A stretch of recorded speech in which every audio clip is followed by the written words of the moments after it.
안녕하십니까. 오늘은 매매 계약서 날인 전에 확인하지 않아서 큰 손실이 발생한 내용을 하나 소개하고자 합니다. 얼마 전에 저를 이제 찾아온 그 사건 중에 하나입니다.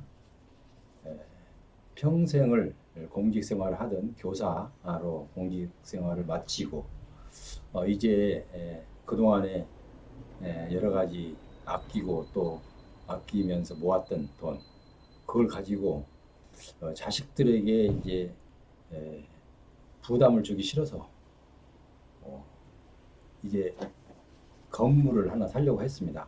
그러니까 아마 다가구 주택을 사가지고 이제 월세를 받아서 남은 여생 좀 편하게 살자 이런 생각으로 아마 그렇게 시작을 한 것 같습니다.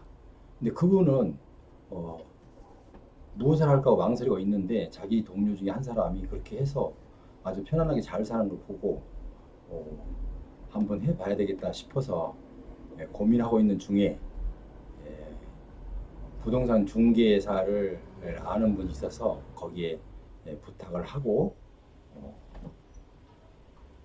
다가구 주택을 구매하기로 결심을 하고 여기저기 이제 건물을 보면서 처하고 둘이서 다니면서 하루 종일 다녀서 피곤해서 저녁밥 먹자마자 바로 쓰러질 정도로 그렇게 열심히 다녔습니다.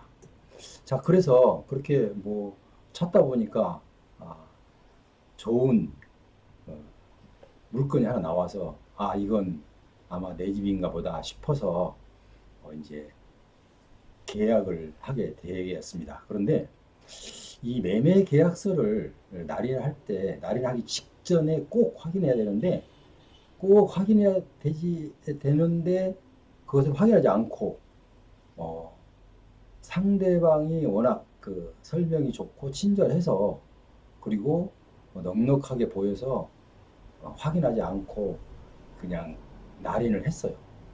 그 날인을 해서 나중에 이제 한 2년 동안은 그 월세도 잘 내고 그래서 이거 정말 잘 샀다. 그래서 그분한테 만날 때마다 다들 고맙다고 인사도 했답니다.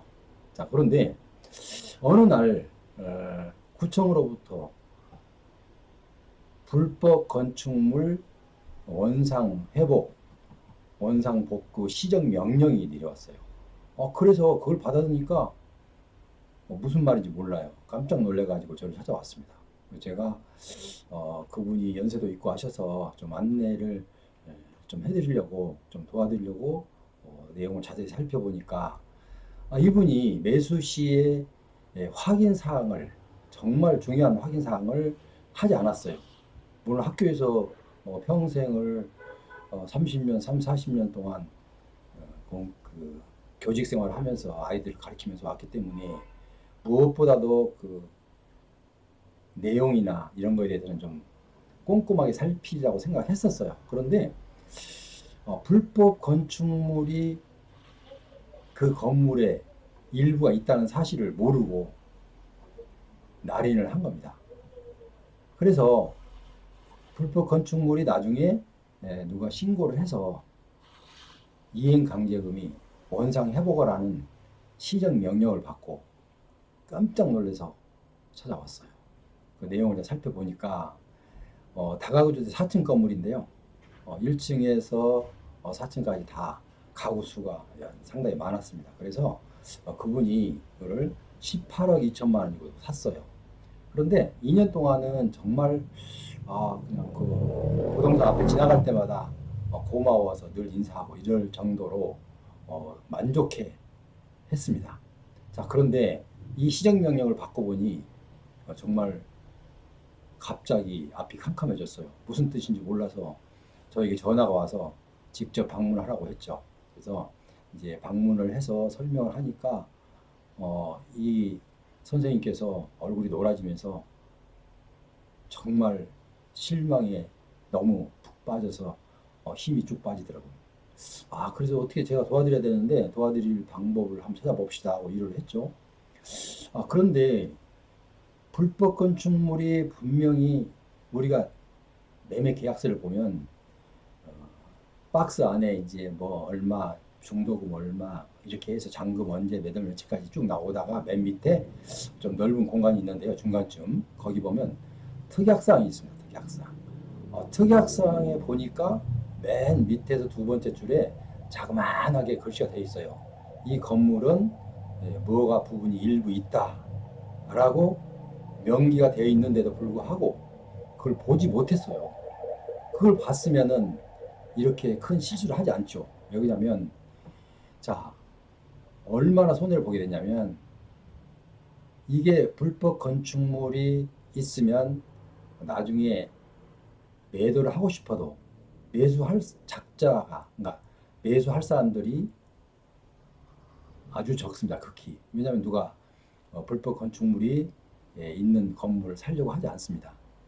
자, 그래서 우선 또 가격도 만약에 누가 있다 하더라도 그 매도 시의 가격이 엄청나게 뭐 칼질을 합니다.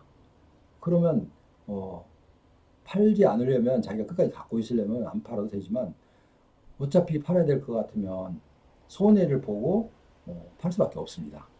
그것도 손해가 이렇게 적게 뭐 몇 천만 원 이렇게 손해가 아닙니다. 상당히 큰 금액이 손해가 되겠죠. 왜냐하면 우선 팔려고 내놨는데 살 사람이 없어요. 가끔 찾아온 사람이 엄청나게 깎는 거예요. 왜냐하면 불법 건축물이니까 이건 은행에서 융자도 안 된다. 뭐 이런 식으로 여러 가지 조건을 내면서 그렇게 하는 거야. 근데 이 사람이 18억 2천만 원 주고 샀는데 뭐 10억 이렇게 팔 수가 없잖아요. 너무 아까워서. 그러니까 저울질을 하다 사모님께서 병이 났어요. 병이 나서 뭐 지금 몇 개월째 입원해 있습니다.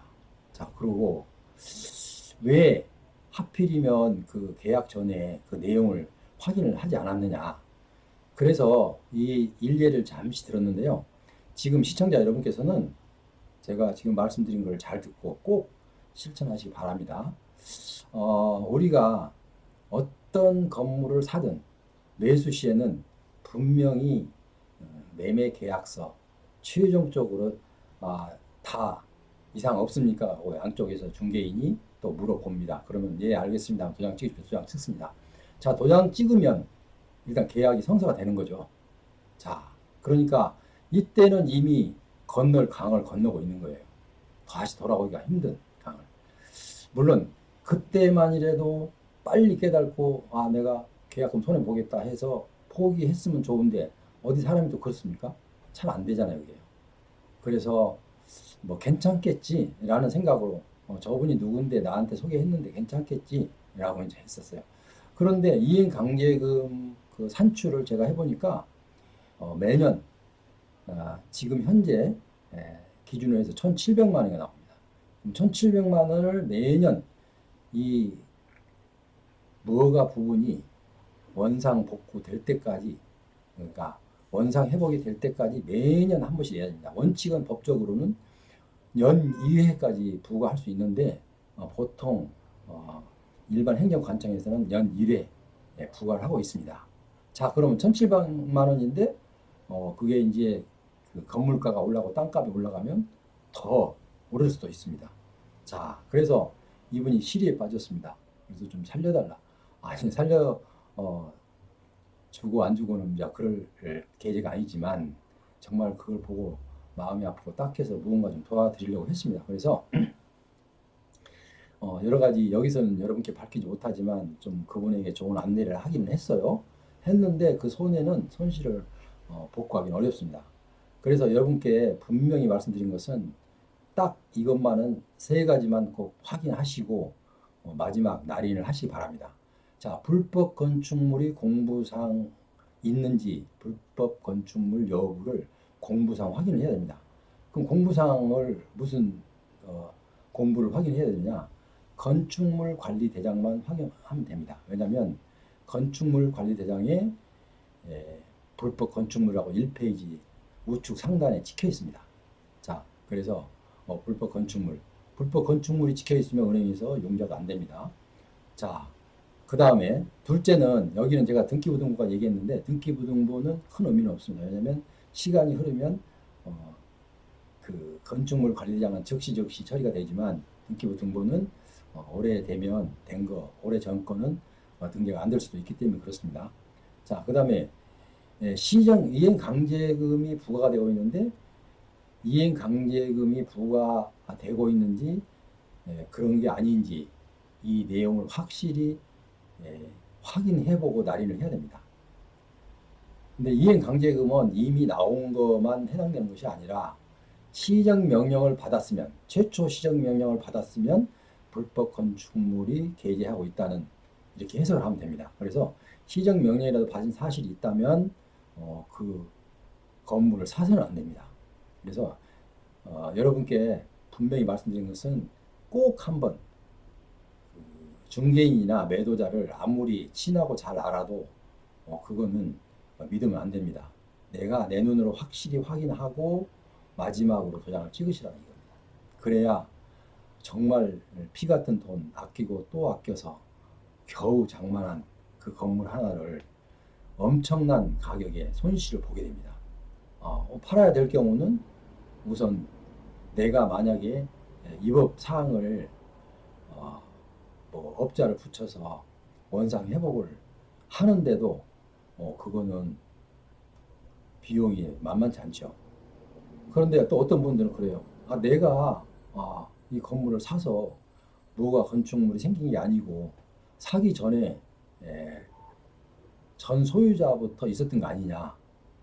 그건 맞습니다. 그렇지만 전 소유자하고 관계가 됩니다. 왜 나에게 이런 얘기를 해주지 않았느냐. 뭐 이렇게 해서 다툼의 소지는 있지만 매수자 그러니까 매도자가 이미 매도했으면은 거기에 대해서 매수자가 매도자에게 민사소송이나 이렇게 다툴 수는 있어도 법적으로 그건 내놔라 이렇게 하기는 어렵습니다. 그래서 전 소유자가 소유할 때 발생했다가 구청에서 알지 못했다 하더라도 그리고 내가 소유하니까 그때 누가 신고해서 알게 됐단 말이에요. 그럼 왜 하필이면 나냐 라고 얘기할 수 있습니다. 그렇지만 어쩔 수 없습니다. 왜냐하면 하필이면 나이기 때문에 그렇습니다. 전 소유자는 어떻든 간에 신고한 사람이 없어서 그냥 이행강제금 물지 않고 넘어왔습니다. 근데 내가 받고 나서 2년 만에 누군가 신고했어요. 그러면 어떻게 해서 알게 되느냐? 여기 이런 데는요. 위반 건축물을 구청에서 알게 된 경우는 이제 세 가지가 있습니다. 첫째는 항측이라고 있습니다. 이제 비행기에서 촬영한 겁니다. 공중에 있는 거. 그러니까 뭐 베란다 이런 건 잘 안 보일 수도 있습니다. 자, 두 번째는 구청 자체에서 너무나 무허가들이 남발한다. 그러니까 전수조사를 하자라고 구청장의 결재를 받아서 조사하는 경우. 두 번째. 세 번째는 누군가 제3자가 신고하는 경우입니다. 이 세 가지가 아니면 그 담당들은 자기 동사무소로 일일이 다니면서 하나하나 적발해서 이렇게 처분을 할 수가 없습니다. 왜냐하면 너무 많기 때문에 다 업무상 시간이 없어서 그렇게 할 수가 없습니다. 능력이 도저히 되지 않습니다.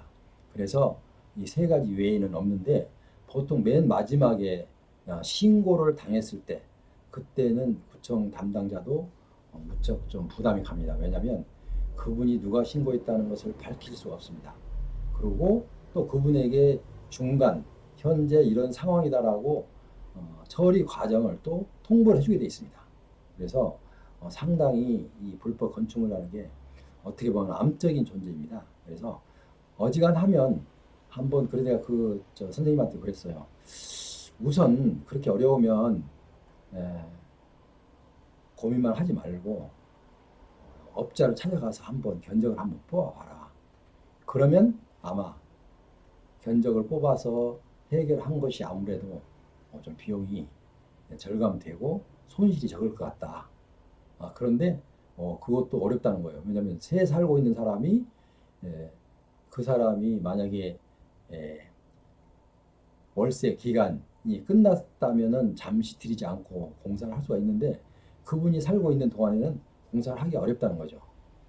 그래서 이런 경우 그래서 여러분께서는 분명히 말씀드렸듯이 특약사항에 꼭 확인을 해서 내가 만약에 공부상 확인해서 불법 건축물이 있다면은 만약에 이런 경우가 있다면 이 계약은 무효다 라고 특약상의 명기를 하면 됩니다. 명기를. 그러면 여러분도 어떤 나중에 다툼이 있을 때 민사소송이나 기타 방법으로 다툴 수 있을 때 유리한 쪽에서 소송을 진행할 수가 있습니다. 그래서 여러분 지금 제가 말씀드린 것은 이거 지금 다가구 주택인데요. 다가구든 아니면 어떤 건물이든 다 해당이 됩니다. 무허가 건축물이 내재해 있으면은 그건 엄청난 피해가 생각보다는 크게 나한테 다가오고 부담이 된다는 사실을 여러분들이 꼭 기억하시고 만약에 그게 계약 전에 발견이 된다면 그런 건물을 매수해서는 안 되겠죠. 그래서 여러분께 혹시라도 지금이라도 지금 뭐 다가구 주택을 구입해야 되겠다 아니면 뭐 여러 가지 그 건축물을 좀 구입해야 되겠다고 생각하는 사람들은 제 이 방송을 듣고 이 방송 내용대로 꼭 실천하시기 바랍니다. 그러면 여러분이 큰 손실은 일단 막을 수 있다는 것입니다. 그래서 이런 이 생각을 하시고 그리고 제가 이 내용을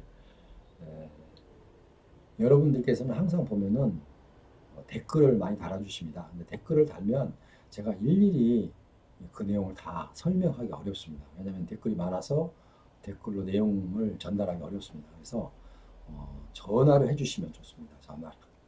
그리고 댓글을 다시려면 댓글 다시면서 거기다 연락처를 병기를 해주십시오. 그렇지 않으면 제 전화번호를 제가 기록해 놓을 테니까 그 전화번호를 보고 전화를 주시면 즉시 상담이 가능하겠습니다. 오늘은 매매 계약서 날인 전에 확인하지 않으면 큰 손실을 볼 수 있다라는 제목으로 여러분께